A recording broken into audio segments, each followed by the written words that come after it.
Why is it that everyone can see your potential, but you can't? You get compliments, encouragement, even proof that you're capable, but there's this little voice that's like, nah. That feeling, it does have a name, which is imposter syndrome. It's when you doubt your own abilities, even when there's evidence that you're capable. I was reading something that said having imposter syndrome is like having a crappy best friend who's always in your head saying mean things to you. I really realized that I had imposter syndrome when I was at an event in Atlanta, and this woman came up to me. She's also in the creative space, has a pretty large following, and she's walking in my direction and she's like, oh my God, I'm so proud of you. Your content has been elevated. You're doing so good. And I'm sitting here like, I'm looking side to side like, who is she talking to? And she's like, I'm talking to you. And in that moment, I felt so embarrassed, but also so seen by myself, because that made me realize it was a problem. I wasn't even able to process that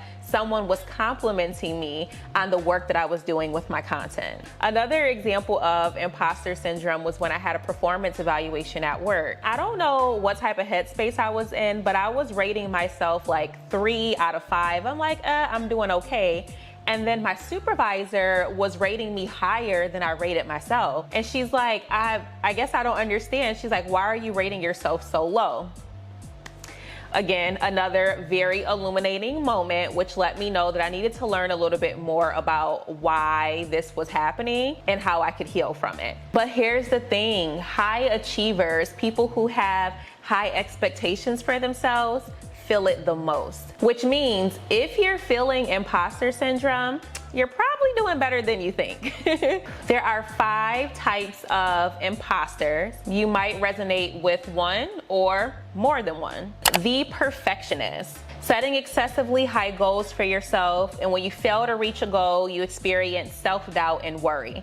Or even if you do achieve something, you feel like you always could have done better, which makes it hard for you to celebrate yourself. The superhuman, who measures their value or competence based on how many things they can juggle at one time. You might take pride in being busy all the time because it makes you feel productive, like you're accomplishing something, and that you're able to handle many things with ease. The natural genius. You judge your competence based on how easy and fast you're able to learn things instead of the effort that goes into it. Similar to perfectionists, your expectations are incredibly high.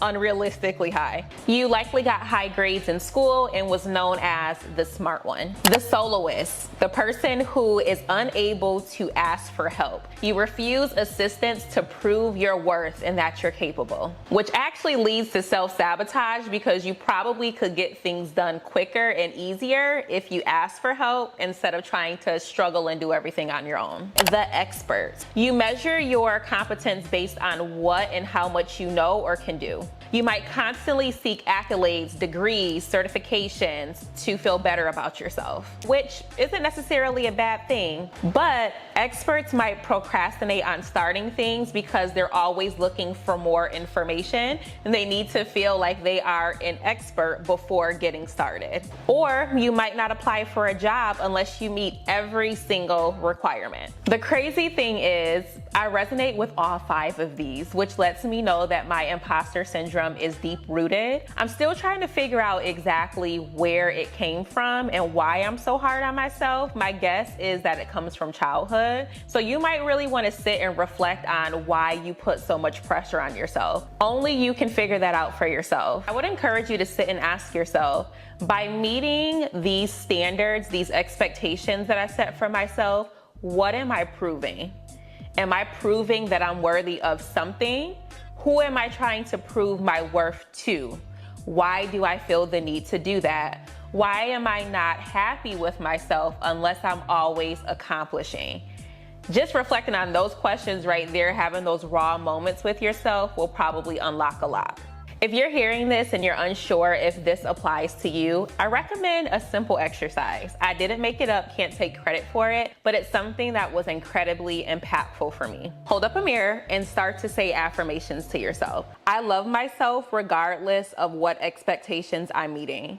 I love myself regardless of the approval that I get from other people. Say a bunch of positive stuff about yourself and see how your body reacts. If you're saying one thing, but then your body is responding in a different kind of way, that's a signal that you don't believe that about yourself. So that lets you know that that area is something that you probably need to work on. So keep practicing those affirmations. Speak to yourself in the mirror until you believe it. And I will say this, okay? I know a lot of people talk about affirmations and it can seem like a very cliche thing, but the mind-body connection is so real. For example, I've said this before, but anxiety be really trying to take me out here, okay? Your girl be out here struggling to the point where sometimes I'll wake up out of my sleep and I'm feeling anxious. My heart is beating. I'm like, what is going on? And so in those moments, I literally have to tell myself, you are safe.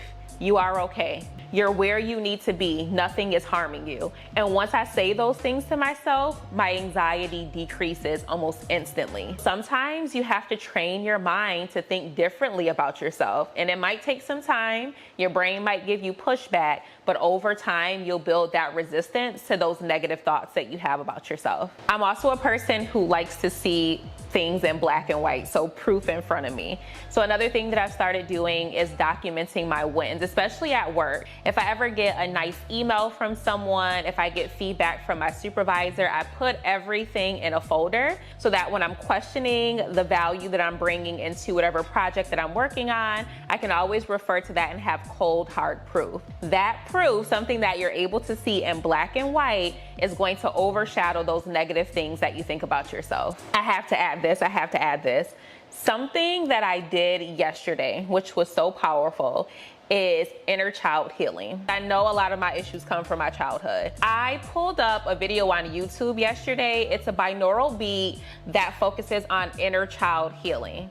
I played that and I just talked to myself in the mirror. I apologized to the little girl in me for all the affirmations that she should have gotten. I've apologized to myself for being hard on myself after making mistakes and acknowledging that mistakes are a part of life. I acknowledge that I'm not perfect, but I have so much value and that I really want to see myself the way that others see me. And it was such a powerful moment where I was able to release a lot and my spirit felt lighter directly after that. That is something that I'm probably gonna incorporate more regularly, but if you're more on the spiritual tip, you feel like you need to release, definitely recommend that as well.